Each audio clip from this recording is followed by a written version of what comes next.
kilo is a measure. A kilo is 1,000 grams. Easy to remember. Monday is World Metrology Day, which honors the study of measurement. While it may not seem possible, this year's Metrology Day is going to be even nerdier than usual. That's because it'll mark the official redefinition of a fundamental unit of science, the kilogram.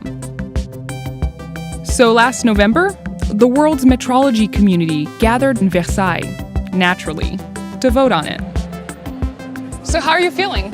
Excited, bit nervous, because we're redefining the kilogram, which is just insane. Is that a big deal? Yeah, a huge deal. It affects literally everything in our lives. For the past 143 years, the kilogram has been defined by an object called the International Prototype that's stored in France. It's the thing against which every scale is ultimately calibrated, affecting everything from the price of fruit to your blood test results.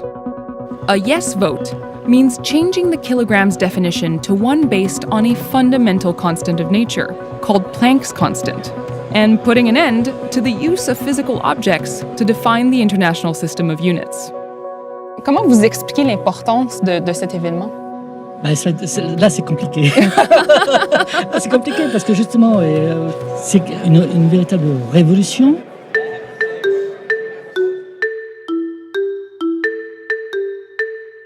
You know, in metrology, if we do our work right, then nobody will notice. But if we screw up, everybody will notice. Stefan Schlomminger was part of the American team that helped make the change happen.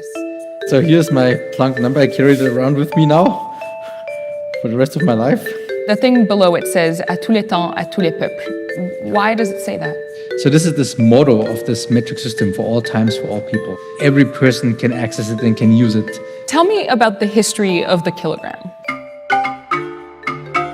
So this all started out shortly before the French Revolution.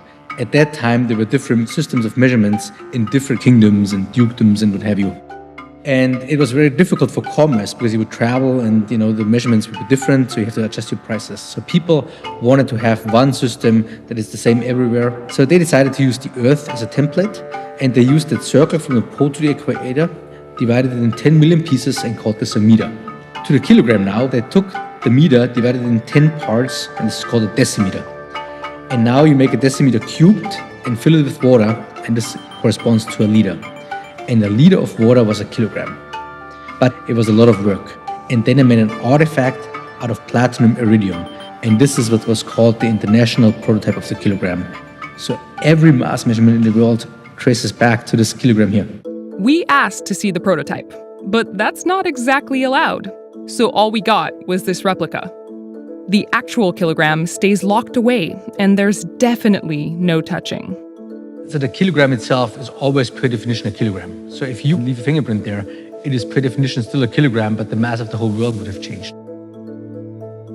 That's why scientists proposed a change in the definition. But it's not the only reason.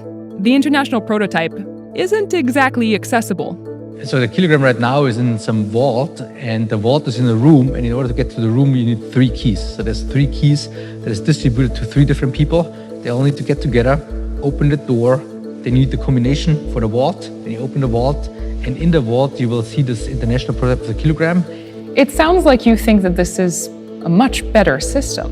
From a philosophic standpoint, it's a much better system because it's artifact-free. If you want to talk to an alien civilization, and what are you going to talk about with these people?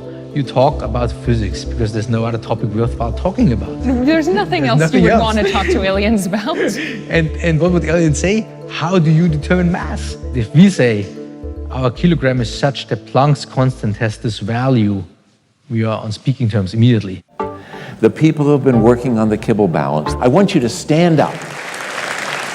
On November 16th, after a series of speeches, the vote began. Canada, même chose en français. Oui. Oui. Ah, tant mieux. China. Yes. Denmark. Yes. Yes. Oui. Yes. Oui. I heard yes. The vote was unanimous, so thank you so much. And just like that, the hunk of metal that's governed our reality for more than 100 years would be replaced. The moment the vote went through and, they said it was unanimous, what was going through your mind? I was just overcome by emotion. I just couldn't believe it. The whole world is basically here and voted yes, and excitedly yes. I think it was really touching. It was really, really nice. The last artifact is gone now, but I think we replace it with something better. So on Monday, the world gets a brand new kilogram. As for the prototype, it'll stay in the vault for now. It's still going to take 3 keys and a code to get to it.